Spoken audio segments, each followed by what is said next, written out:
Buenas noches. Hola, Hola, Jorge. buenas noches. Hola, Pablo. Jorge, Pablo. Sí. Marcelo. Nos toca ahora reunirnos para definir el trabajo que cada uno silenciosamente hizo en su casa, frente a la computadora, frente al televisor. Esto de evaluar todos los trabajos, todos los cortos que tan generosamente ustedes nos enviaron. Nos toca reunirnos para discutir el veredicto, para comentar, para fundamentar las razones por las cuales de tantos y tantos trabajos que nos fueron llegando, nos toca seleccionar los mejores. No es tan fácil hacer cortos, ¿eh?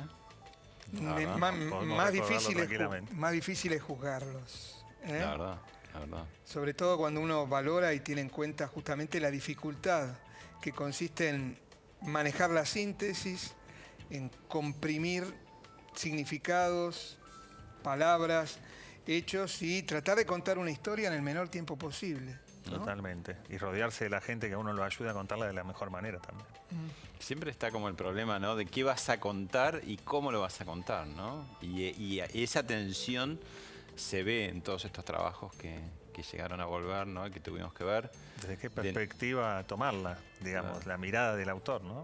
Naturalezas tan distintas, ¿no? Coloraturas así muy, muy diversas, a veces más logradas, otras veces menos. Sí, hay criterios más artesanales en algunos casos, en otros un poquito más profesionales. Un poco el camino, ¿no? Porque me parece que todos los realizadores o la mayoría de los directores empezaron por ahí, ¿no? Uno ve esos trabajos y se imagina el comienzo de una carrera. Cómo trasladar la idea, lo que uno quiere contar y cuánto de eso llega al espectador. Digamos, cuánto uno cree que contó y cuánto realmente mostró y contó. Y es como una caja de sorpresas, por lo menos, no sé, seguramente ustedes también lo sintieron, ¿no? Frente a los trabajos, y supongo que la gente, el público también los va a mirar así, porque encontrás de cosas muy amateur, de caras muy desconocidas, a caras que son un poco conocidas o bastante conocidas, ¿no? Y también el pulso, ¿no? De la mano en cuanto a direcciones mucho más potentes. Y en la variedad de géneros que han presentado también.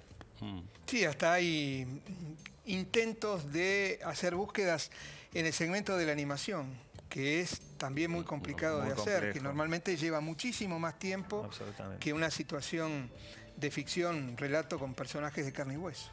Incluso en los documentales, también secuencias de documental reconstruido con actores interpretando. Eso es muy interesante también. También fusionado con todo lo que es el archivo, las entrevistas.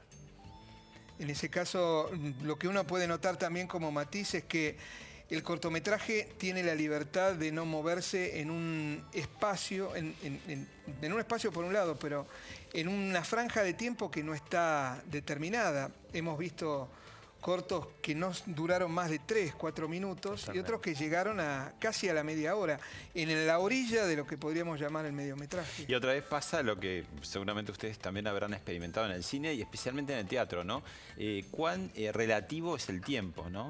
Trabajos que de pronto eran cortos en cantidad se te hacen largos, trabajos que son largos por ahí se te hacen cortos, ¿no? Como que el tiempo también es una variable que termina manejando el director y los actores, los realizadores, ¿no? A veces para bien, a veces para mal.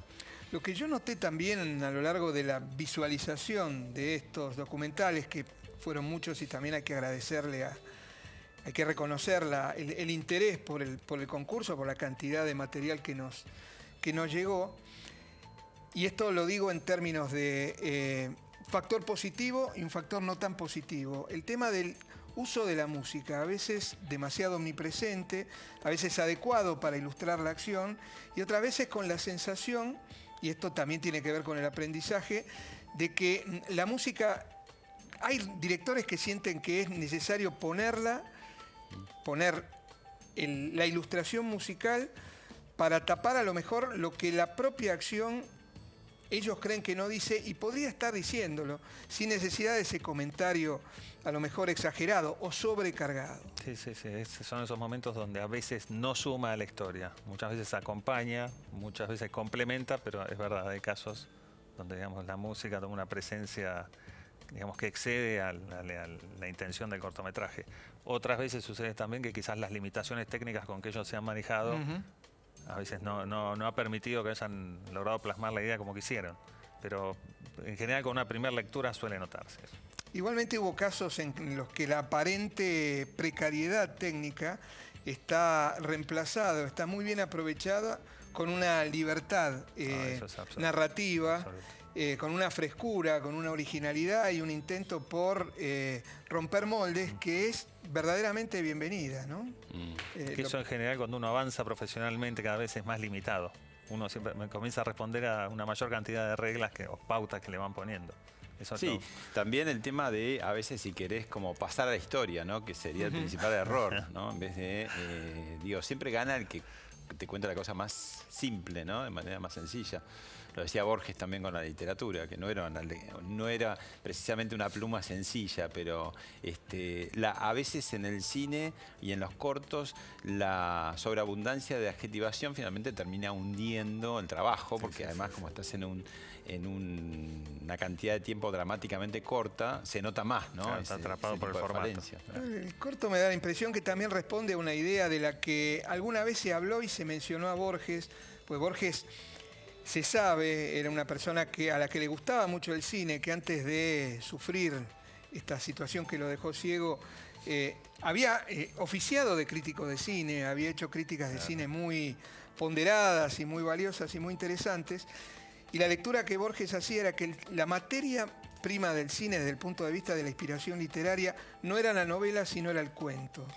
Y hay que decir que el cortometraje es una primera aproximación a esa posibilidad de contar historias que son breves y que justamente responden desde el punto de vista de la duración, de la extensión de la métrica, al cuento, ¿no? Estamos asistiendo a la transcripción cinematográfica, visual, televisiva, también podríamos decir, de un relato corto, de un cuento, y que trabaja más sobre situaciones que sobre personajes. ¿Por dónde empezamos? Digo, así al azar, ¿no? Aleatorio, totalmente. ¿Podríamos empezar por lo más artesanal o por lo más consumado? No, yo digo libre albedrío. Saquemos así como bueno, en concurso de televisión, ¿no? Bueno, el papelito. Saco el sobre y vemos. Y lo no es de Winneris, en este caso no es. No, el primer nombre que viene. Sí, el primer nombre que encuentro es Rockstar, si les parece. Una demostración muy interesante de cómo se puede trabajar con el género, con la parodia, con la libertad y sobre todo contar una historia que remite a personajes y a situaciones que son muy populares entre los cinéfilos, tiene que ver con los muertos, la historia de muertos vivos y de zombies, con una trama que toca de lleno. En tan poco tiempo tiene una cantidad de vueltas, de giros tan inesperados y tan divertidos y además tan terroríficos, porque en algún momento hasta nos da miedo la cosa, que desde mi punto de vista está entre lo más interesante que me tocó ver.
A mí me parece que coincido con vos, la palabra es divertido, ¿no? Que a veces es muy difícil en un corto.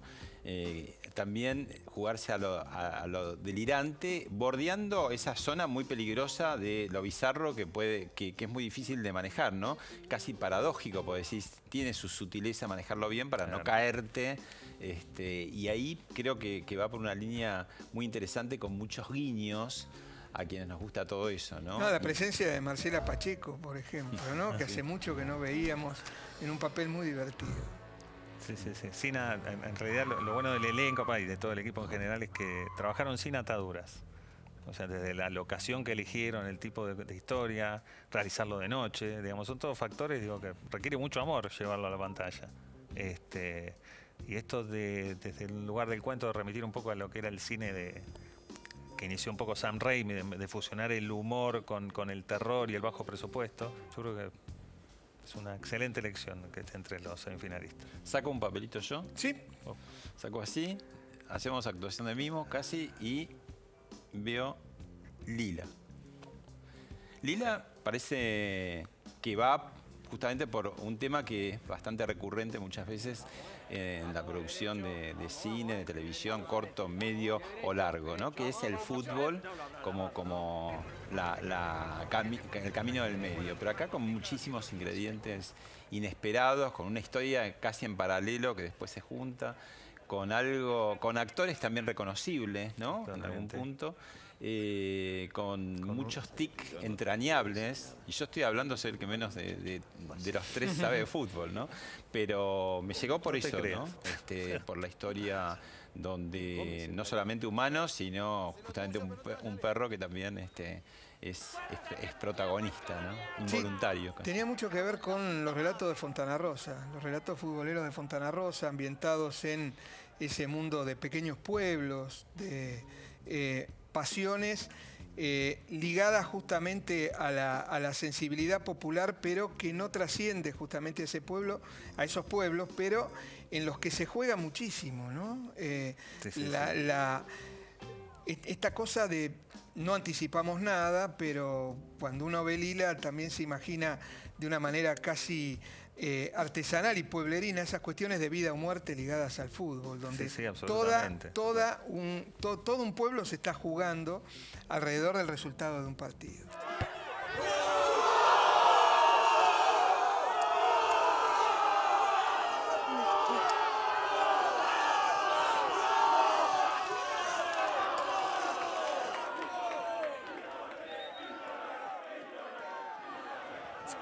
La cosa no funciona. ¿Alguna novedad, Lila?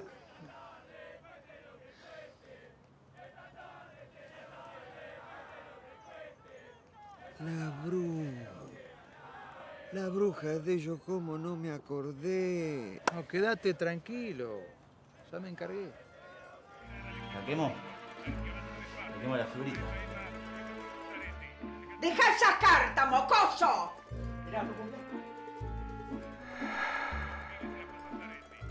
¡Vieja de mierda! ¿Qué carajo hiciste? Tira para atrás a esperar al equipo rojo. Zaretti avanza despacio. Epa. ¿Qué pasó con Zaretti? Ok. Gracias. Sí, igual ya es tarde. Sí, muy interesante en Lila es, yo siempre digo, la mirada, el ojo, desde dónde decidió mostrarlo el director. Digo, cómo está contado, los planos, me parece su factura técnica me parece impecable. El plano que no tiene que durar más de lo que debe durar, ¿no? El montaje, totalmente. Vos, Jorge, sabés de esto. Sí, yo digo que en cada rubro creo que, cada persona que lo ejecutó se ha destacado muy bien para un cortometraje.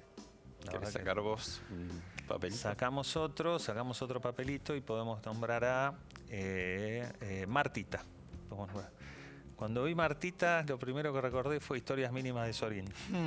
O sea, cómo enfocar todo el universo en un personaje que quizás pasa invisible delante nuestro en la calle, pero que tiene, por supuesto, su propia historia para contar, su propia aventura, y muy tierna, por cierto.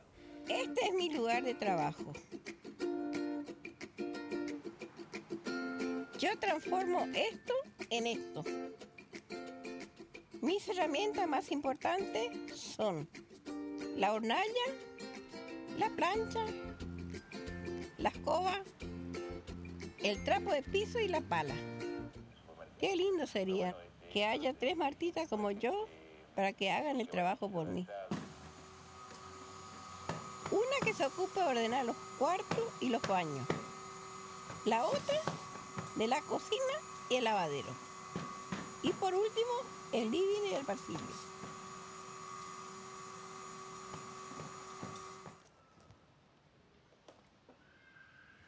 Este aparatejo es una de las cosas que tiene el don. Lo tiene de decoración, no lo usa, pero yo le encontré un mejor uso. Me sirve para espiar a los vecinos. ¡Ay, no me diga que ese pelado! Es del 8º piso.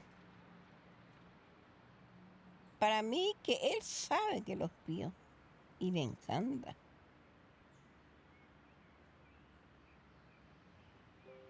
Martita existe y es extraordinario, por lo menos muy llamativo respecto del resto del material que nos tocó juzgar, la sensación de que este corto podía aprovechar ese juego permanente entre la realidad y la ficción, la crónica documental, sí, se fusiona perfecto, y la imaginación que hay alrededor de lo que este personaje sueña y maneja desde el punto de vista de la idea, del sueño, de la expectativa, más allá de la crónica documental de lo que realmente le pasa a una persona que se dedica, como su especialidad lo dice, a dejar una casa de familia lo más limpia, lo más inmaculada posible. A mí me pareció muy buena la simbiosis entre la actriz, el papel y lo que cuenta. Y la voz también, ¿no? La voz me parece muy sugerente, va llevando la historia y también el cuidado estético, ¿no?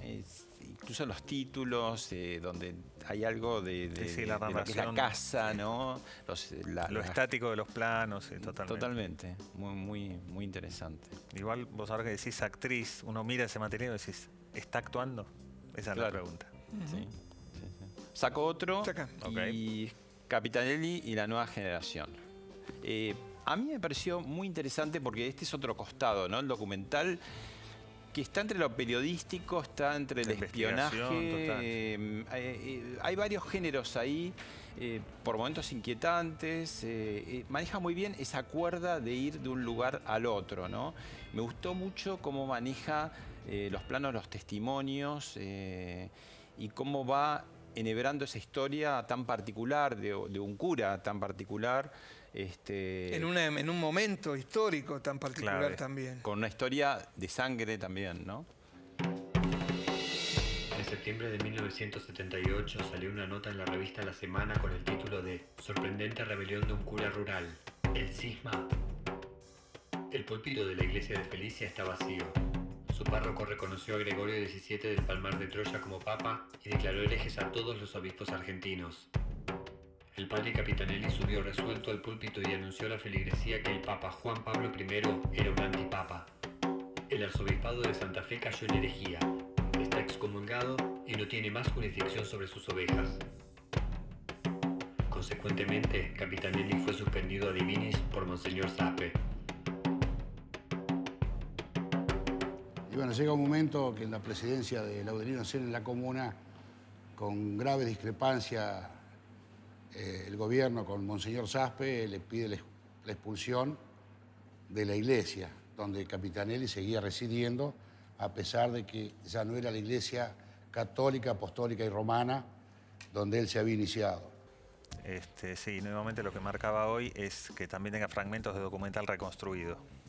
Eso para mí es importante porque no queda solo en la investigación y en el documental, sino en el imaginar cómo pudo haber sido. Las dramatizaciones. La dramatización, exactamente. Es muy interesante el documental. Yo quizá hubiera segmentado un poquito más los testimonios, pero era necesario que estas personas que no están acostumbradas a hablar ante la cámara pudieran soltarse y contar lo que sintieron o lo que vivieron alrededor de este personaje que va adquiriendo de a poco a los desconocidos, a los neófitos como yo, el carácter de gran personaje a descubrir, ¿no?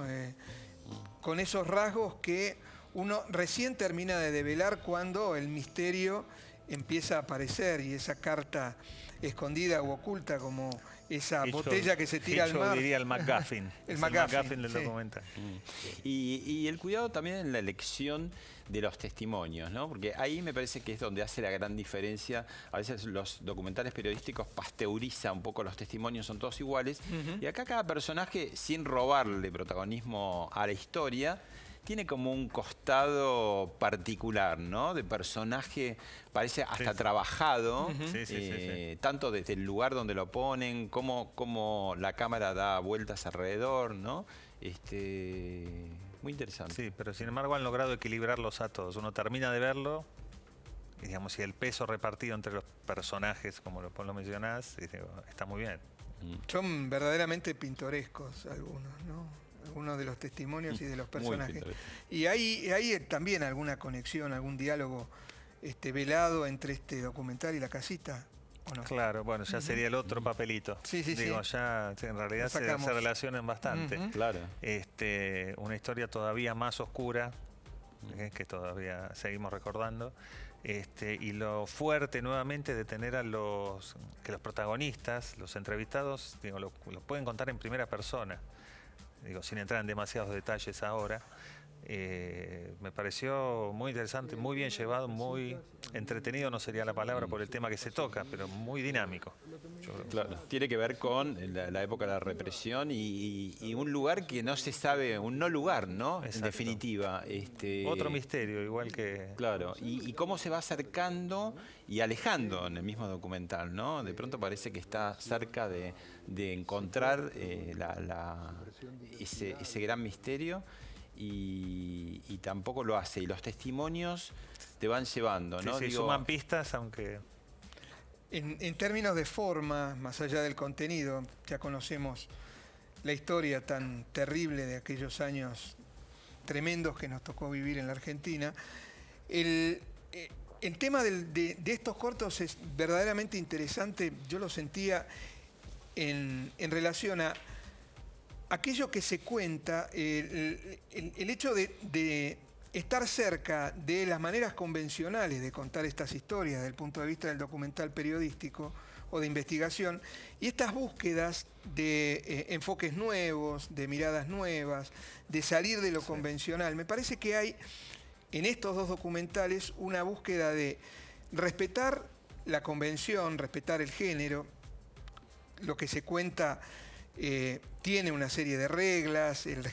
Base, digamos. Una base. Pero al mismo tiempo una inquietud, quizá no del todo concretada, pero inquietud valiosa al fin, de querer encarar otro camino, de querer ir hacia otro lado. Es donde se nota que los trabajos no son por encargo. Contar las cosas de otra manera. Lo que me interesa de las casitas es, en definitiva, saber qué pasó con algunas personas que yo conocí, por ejemplo. Es un interés legítimo mío, conocerlo y darlo a conocer, digamos, ¿no? Hasta ahora no lo conseguí. No sé qué fue de esa gente. No sé si se los llevaron acá o si se los llevaron en otro lado. Pero hay 2 o 3 casos puntuales, al menos, que yo sospecho ocurrieron acá, en Santa Fe. Pero en el 75 ya habían existido detenciones de militantes de la JP importantes, también habían existido torturas a lo largo del 75. Yo la verdad que no recuerdo si no se había utilizado la casita, pero en noviembre hay varios casos que detienen, son llevados a una casa de campo, presumiblemente en Santo Tomé, como fue mi caso, y sometidos a tormentos. Y yo presumo que de ahí me llevan hasta la cuarta, la seccional cuarta. Esto por datos que pude corroborar a posteriori con otros detenidos que estaban ahí en la seccional. Ahí me hacen una especie de ablande, que serían golpe, submarino, etc. Y deciden llevarme a lo que se denominó, o que nosotros denominábamos la casita. Y lo interesante además de cómo la realidad y la ficción a veces están separadas por un filo muy finito, ¿no? Lo verosímil, lo que es real, lo que es mentira. Y en ese caso el acto de mentir, ¿no? Es muy oportuna, viene a colación, ¿no? Una historia muy bien llevada, yo diría casi la más teatral de las presentadas. Muy actual. Muy actual. Lamentablemente. Porque estamos hablando de los secuestros extorsivos virtuales, ¿no? Por teléfono. Pero que no se queda en eso solo, porque justamente logra... logra encontrar una estructura dentro de su estructura. Claro, el malestar que te produce, porque finalmente, como dice Jorge, te remite muy rápidamente a la crónica policial de todos los días. Sí. Pero no se queda en eso, ¿no? Es más, comienza de una manera que no te imaginás que va a entrar en el tema del secuestro extorsivo, ¿no? Tano. ¿Estás en la zona? Ok, vamos con el último. Hacelo vos. No sé. ¿Estás seguro? Sí. Bueno, dale. Dale, pero este tiene que salir, Vamos. Pillines, vieja, Vamos. Este nos tiene que salir. Dale. Si llega el personaje, ustedes lo dejan salir. ¿Estamos? Vamos. Ahí va.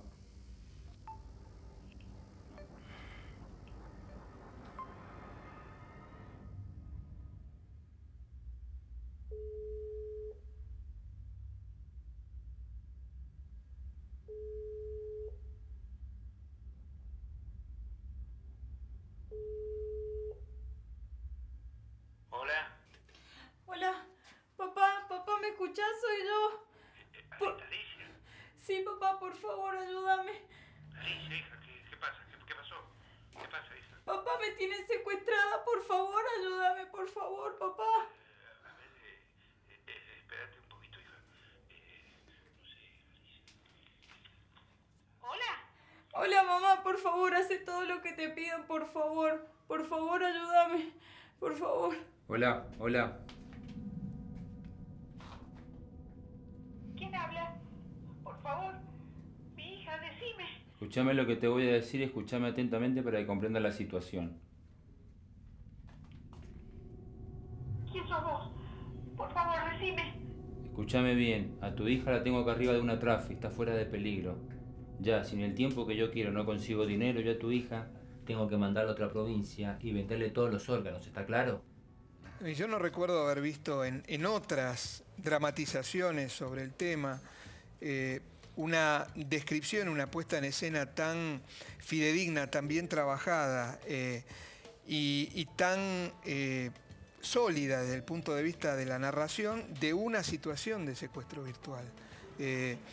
No era forzada, no estaba recargada desde el punto de vista de los elementos. No era amarilla. No tenía golpes de efecto, ni mucho menos. Y además, desde el punto de vista de la puesta en escena, la historia respiraba porque no se quedaba en el interior de esa casa en la cual se trabajaba. Que uno podría decir la rigidez del plano interior convertía a ese corto en algo rígido, asfixiante. En algo asfixiante. Y al mismo tiempo, me parece que de todos los documentales que yo vi en este concurso, en esta serie, es probablemente el que tiene el final más inesperado y más sorprendente, o uno de los que tiene el final más sorprendente y más coherente en relación con la trama que acabábamos de ver. Sí, yo desde lo visual lo primero que vi, que asocié, fue recordar las primeras películas de Iñárritu, tipo Amores Perros, ¿no? La crudeza con que están tocadas, va al punto directamente. Digo, son muy expresivos. Sin embellecerlo, ¿no? Eso me pareció muy acertado para ese tipo de historia. Sacamos otro papelito virtual y podemos ir con F5, que sí, creo que una de las cosas que más lo destaca dentro de todo lo que hemos recibido es su tan breve duración. Eso fue lo que más me llamó la atención. Todo lo que se decía en ese lapso un lapso tan breve, la cantidad de cosas que cuenta. Es un corto. Literalmente. El tono me parece que está muy bien manejado, digamos, el humor. Básicamente fusiona el humor con la desgracia, la famosa comedia dramática. Si uno se pone a evaluar, no vamos a contar por qué. Comedia es tragedia más tiempo. Exacto. Y en este caso, tiempo breve, ¿no? Y lo bueno, si breve, dos veces bueno. Exactamente. Así que me parece uno de los cortos también, uno de los más logrados dentro de todo lo que recibimos. Pero se destaca particularmente por eso.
Millón.